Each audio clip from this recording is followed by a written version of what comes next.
qué alegría volver a estar con ustedes aquí en Gente Nueva. Una vez más, cada vez que yo vengo a este lugar, yo me siento tan feliz porque me reciben con tanto amor, con tanta expectativa, y la verdad que Dios se mueve de una manera extraordinaria. Y lo dije desde la primera vez que vine. Aquí hay cielos abiertos, así que yo sé que estos días van a ser extraordinarios. Amén, lo creemos, estamos listos, estamos orando. Hubo cadena de oración, intercesión por ti, por los milagros, por lo que Dios va a hacer. Estamos contentos. Y mira, el tema de este año es expansión. Y yo sé que tú eres una mujer, además de ser mamá, esposa, eres escritora, eres conferencista, eres pastora, has sido una expansión impresionante en tu vida. Y yo quiero preguntarte, ¿cuál fue la motivación? ¿Realmente fue pasión, llamado, necesidad? Porque a veces nos dicen que uno está aquí por necesidad, ¿verdad? Pero yo creo que si fuera necesidad estuviéramos en otro lado. Claro.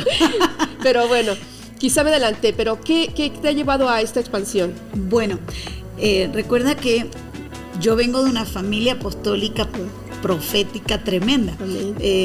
Nací en una casa donde mi mamá y mi papá levantaron 167 iglesias en Argentina y hombres y mujeres de Dios a las naciones. Entonces, claro, la expansión ya era una normalidad en mi vida, ¿no?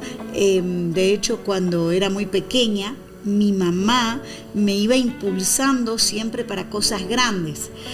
Fíjate que mi mamá fue una mujer que nunca predicó en un púlpito, pero me preparó para que yo predicara, para que yo saliera.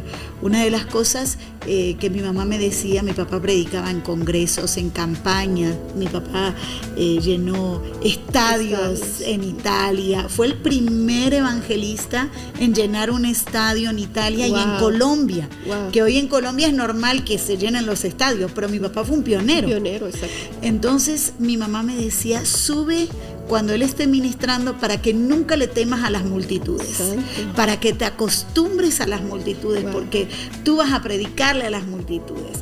Entonces eso fue como creciendo a través de los años. 1, 2, mi papá me enseñó a nunca quedarme con lo que ya logré, sino que él decía, bueno, lograste esto, no te podés quedar. Antes de que hayas logrado la meta, él ya estaba pensando en 3, 4, 5 cosas más, y entonces yo me crié en ese ámbito donde no podía pensar que la vida era solamente casarme, tener una familia, que es extremadamente importante y difícil y difícil. Y es el primer ministerio, el cual nosotros hemos tratado y creo que hemos hecho un buen trabajo con mi esposo a lo largo de todos estos años en poner prioridad también, porque a pesar de que yo viajo mucho, estoy en muchas conferencias, en muchas naciones, hemos cuidado mucho de nuestros hijos. Y hoy, por ejemplo, mi hija tiene 18 años, se está graduando de la secundaria, la prepa, no sé cómo le dicen aquí, la prepa, en Estados Unidos, donde el sistema es tan difícil, ¿verdad? Donde le inculcan tantas cosas y se pudiera haber contaminado. Y sin embargo, mi hija de 18 años hoy está en el ministerio, es mano derecha nuestra, trabajando a full con nosotros. Y el año que viene ella sale para Oral Roberts, una universidad cristiana, donde eligió prepararse en su carrera, no solamente en una universidad, sino que buscó un lugar donde estudiar ministerialmente. Por ejemplo, esta semana en Estados Unidos, porque vienen las graduaciones, está el tema del prom, que le dicen, que es una fiesta que hacen. Y yo le pregunté, hija, ¿te vas a comprar un vestido? ¿Vas a ir? Y me dijo, yo no voy a ir ahí. ¿A qué voy a ir? Y yo le dije, bueno, es porque yo no sabía bien cómo era el asunto, ¿no? Es mi primera hija graduándose en Estados Unidos. Y ella me dice, mami, esas fiestas es para ir a contaminarse. Yo no pertenezco a eso. Me dice, yo no soy de ahí, yo no pertenezco a eso. ¿Y a qué voy a ir? ¿A contaminarme? Donde hay alcohol, donde hay drogas, donde hay un after party, donde pasa cualquier cosa, donde ya los muchachos llegan alcoholizados. Mami, eso a mí no me interesa, yo tengo otras cosas que hacer. Entonces creo que hemos hecho un buen trabajo en la parte familia. Pero que te interrumpa, me haces pensar a mi hija Abby. Sí. dos cosas. Una, que es lo que tú has vivido ha sido un legado, ¿verdad? Una herencia ministerial. Y me haces pensar en mi Javi, porque exactamente eso. No tengo yo un legado ministerial. Somos pioneros, mi esposo y yo. Pero lo están formando. Claro, estamos formando apenas, y entiendo lo que dices, porque el día que yo vi a mi hija predicar, tenía ya 18 años aproximadamente, fue en un congreso, y el día que la vi, de verdad sentía que mi corazón explotaba. Digo, qué unción, qué poder, qué gloria. Y ese día yo sentí algo, sentí que en mi corazón yo había terminado, había cumplido, había hecho las cosas bien, y sentí esa delegación de autoridad, de unción, de legado hacia ella, y fue impresionante. Ella ahora es mamá, soy abuela, tengo un nieto, me hizo abuela, y feliz de ver esta prolongación del legado, ¿no?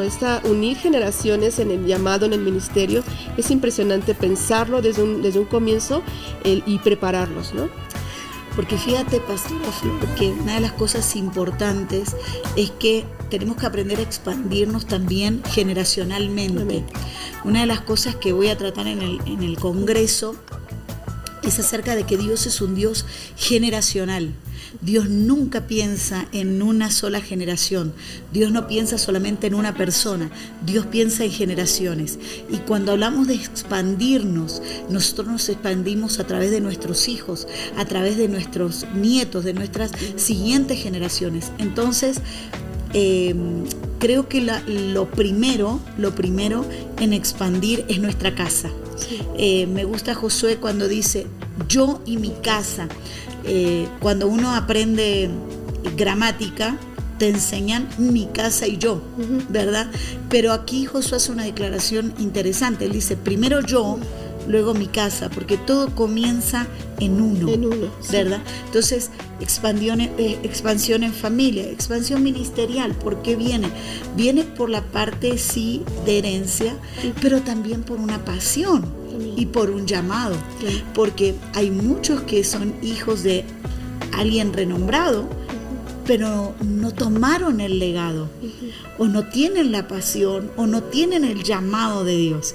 Entonces, cuando tú tienes el llamado, aprendes a sacrificar, porque amas tanto lo que haces que no te importa sacrificarte, y siempre quieres ir por más. Siempre anhelas ese nuevo territorio que Dios te va a entregar. Por lo menos esto es lo que me pasa a mí. Wow. Cada vez que Dios me ha hablado de ciertas naciones, específicamente una de ellas es México, ¿no? Esta mañana cuando entrábamos con mi esposo al territorio, ¿no? Luego de haber aterrizado, y entrábamos en el aeropuerto, entramos orando, porque eso es lo que hacemos siempre que llegamos a una tierra, y estábamos caminando yendo para inmigración, y le decíamos, Señor, gracias, porque el venir a México es un cumplimiento de la palabra que tú nos hablaste. Estamos viniendo acá no por una invitación más, estamos viniendo por tu asignación, estamos viniendo por lo que tú hablaste.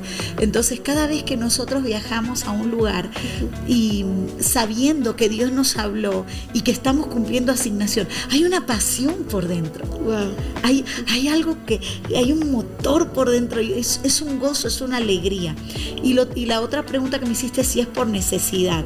Yo creo que la necesidad está en ver las vidas cambiadas. Amén.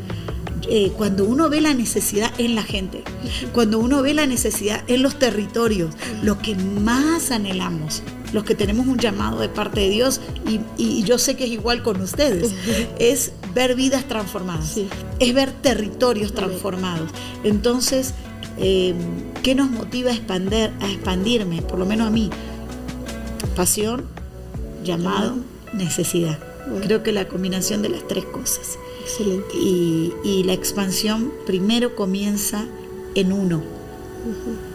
Fíjate que Isaías dice, extiende las estacas. Exactamente.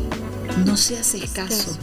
Y a veces nosotros tenemos demasiada limitación, ¿no? La primera limitación que yo confronté, fíjate, y no fue en Argentina, sino que es bien raro lo que voy a decir, pero fue en Estados Unidos, y es que cuando yo llegué había mucha religiosidad, y no se reconocía el ministerio de la mujer. Cuando yo estaba en Argentina, yo nací en un ministerio donde se hablaba de lo apostólico, lo profético. Mis padres ungieron y levantaron pastoras a las naciones. Entonces para mí era una normalidad. Pero llego a Estados Unidos donde la mujer... no, ¿cómo va a ser pastora? La mujer, ¿cómo va a ser profeta? ¿Cómo vas a predicar? Me acuerdo que una vez estábamos en un programa de radio y hacíamos llamadas en vivo, que la gente pedía oración, y uno me llamó y me dijo, me imagino cómo debe estar su casa, me dijo, ¿verdad? Y no está, porque ¿cómo usted en vez de estar en la radio tendría que estar atendiendo? ¿No? Y entonces como que quiso limitar. Y yo tuve que orar que Dios rompiera eso, porque cuando tú tienes un llamado, tú tienes que aprender a expandir, inclusive teniendo oposición. La Biblia habla de 5 mujeres que fueron las de Zelofejat, las hijas de Zelofejat. Ellas tenían una limitación, eran mujeres, no estaban casadas, por lo tanto la ley decía que nunca iban a heredar. Pero ellas habían nacido en el desierto y habían pasado el proceso y están por tomar la tierra, y ellas dicen, ¿por qué nosotras no podemos? O sea, esas tipas tenían una mente de expansión. O sea, y se fueron y se presentaron a Moisés y le dijeron, fíjate lo que vas a hacer porque nosotras queremos herencia. Claro. Entonces, la expansión también comienza en uno, en creer lo que Dios dijo de nosotros, abrazarnos. Yo cada vez que Dios me suelta una palabra, tengo una fe, hasta se puede decir, ciega. O sea, yo le creo porque le creo, sé que se va a hacer, aunque sea un imposible. Y es ahí donde Dios te abre. De hecho, por ejemplo, Dios me ha abierto puertas para estar en lugares de gobierno. Amén. Yo he estado en casas de gobierno, he estado hace poco, no puedo decir el lugar, pero estuve en un país donde estuve en la casa del presidente. Y estuve con su esposa y estuve ministrándole y soltándole una palabra. Entonces, y me acuerdo que cuando me dijeron, ¿te animas a ir a soltarle una palabra? Y todos quieren ir, uno dice, qué lindo, sí, pero cuando llega la hora, ¿tienes una palabra? ¿Qué vas a decir? O sea, porque está bueno. Y Dios, por ejemplo, lo usaba a mi papá yendo a las casas de gobierno. Y una vez yo le hice la pregunta, papá, ¿y qué le hablas a los políticos? ¿Qué le dices a un político? Y él me dijo, no te olvides que detrás de ese título y de ese cargo hay un hombre, una mujer que necesita de Dios. Y tú cargas algo mayor que ellos. Y yo me paré y me fui así. Y después Dios nos abrió la puerta con mi esposo el año pasado también en otra nación, donde le predicamos a los diputados. Y entramos y le predicamos. Y entonces la expansión ha ido también hacia gobierno. A gobierno, porque a veces la gente cree, bueno, el profeta solo predica en un congreso, en 4 paredes. Sí. No. Dios nos ha permitido entrar en lugares de gobierno donde el ámbito es diferente. Sí. Porque, Pastora Flor, aquí mírame, fluye. Ay, qué felicidad ministrar aquí en gente nueva, porque hay cielos abiertos. Amén. Pero qué difícil es entrar. El día que entramos ahí donde estaban los diputados y senadores, entramos a una sala grande, estaban todos fumando. ¿Verdad? O sea, el ámbito, hablando malas palabras. O sea, no había ningún adorador creando la atmósfera. Pero ahí donde no había. Pero ahí te tienes que expandir, porque también ahí Dios nos llamó. Y los profetas, fíjate que entraban en los lugares de gobierno con una palabra. Y entramos y soltamos la palabra. Y fue tan tremendo que con mi esposo nos reíamos, porque cuando fui a orar por una de las diputadas, digo, ¿me permites orar por ti? Y le digo, ella me dice, sí. Y primero empecé, ¿verdad? Le tomé la mano en el nombre de Jesús, ¿verdad? Bien tranquilo. Y de repente le empiezo a soltar una palabra y la mujer se empieza a liberar. Wow. Entonces mi esposo siempre hace el chiste, ¿no? Que yo, con permiso, señora diputada, y luego, fuera, sal, diablo asqueroso. Suéltala. Pero fíjate que también Dios nos manda a expandir. ¿Qué tan dispuestos estamos a romper esos límites Entonces la actitud determina, ¿no?, la expansión, totalmente. Otra pregunta, Eliana. Dime. ¿Qué tan difícil es el proceso, la consagración? ¿Qué tan difícil es lo que tú sacrificas, lo que tú entregas, lo que tú tienes que dejar? Porque a veces las personas piensan que viajes es igual a diversión, paseo, placer. ¿Y qué sacrificio? Porque de alguna manera sí, viajar es placentero, pero en este término que es ministerial, ¿cómo ha sido para ti? Con la familia, con los hijos, con tu esposo. ¿Siempre viajas con Guido? No. Muchas veces viaja mi esposo, muchas veces viajo yo. Okay. Tenemos 3 hijos. Tengo una hija de 18, un hijo varón de 10 años, un varón, y la chiquita de 4 años. Y tenemos una iglesia. Sí. Y tenemos iglesias hijas. Estamos dando cobertura, estamos trabajando apostólicamente en Estados Unidos, entonces no podemos a veces soltar todo por un viaje. Entonces hemos orado al Señor y dependiendo del lugar, a veces viajamos juntos, a veces viajamos separados, a veces se va él y yo me quedo con la iglesia, con los niños, con la casa, con todo, y a veces él se queda con los niños, con la casa, con la iglesia, con todo, lo cual yo admiro y honro la vida de mi esposo.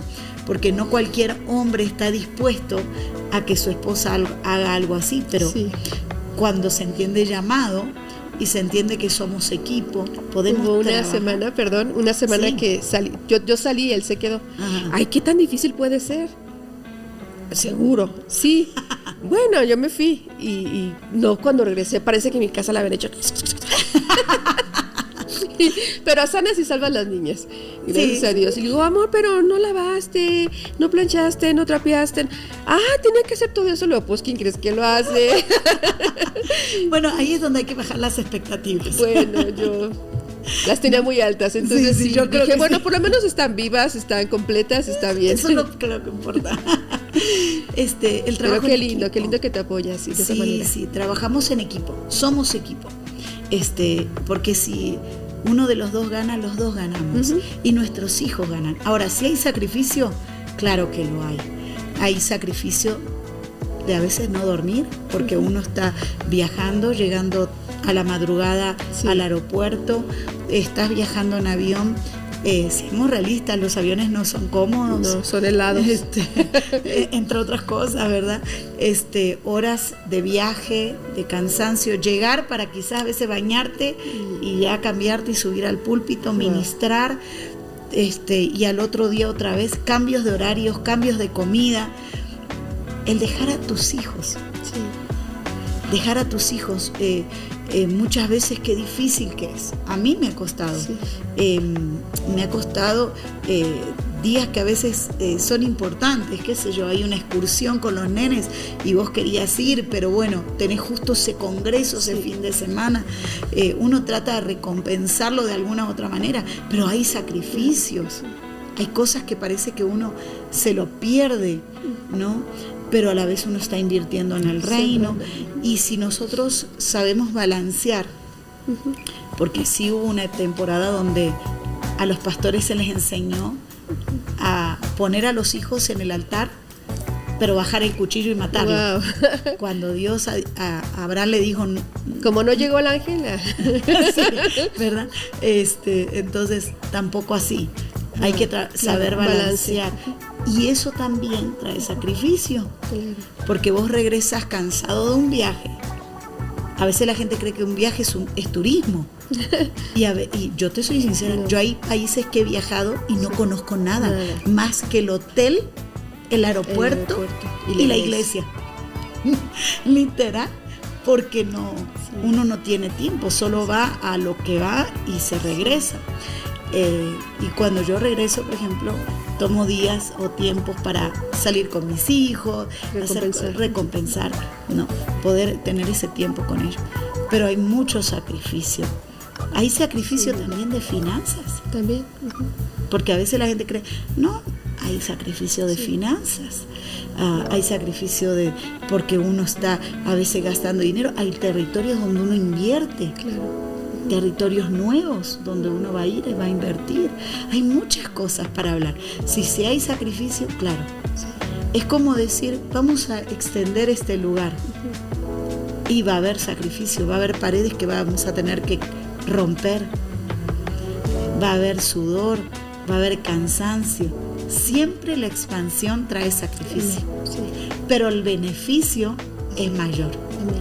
Sí, nos dio mucho gusto, Eliana, este tiempo. Es admirable el trabajo ministerial y internacional también que tú haces, cómo expandes el reino de Dios, cómo levantas el nombre de Cristo Jesús y sobre todo como mujer, como una dama, como una madre, como una esposa, y pararte en cada púlpito y ver el respaldo de Dios, escuchar los milagros. Ha sido impresionante. Tenemos unos milagros que mañana ustedes van a saber, increíbles, que Dios hizo. La palabra profética que declaraste el año pasado fue impresionante y estamos agradecidos de tenerte con nosotros. Muchas gracias. Y una cosa más agrego, con respecto a la parte de escribir libros. ¿Sabes cómo a veces yo escribo libros? Sí.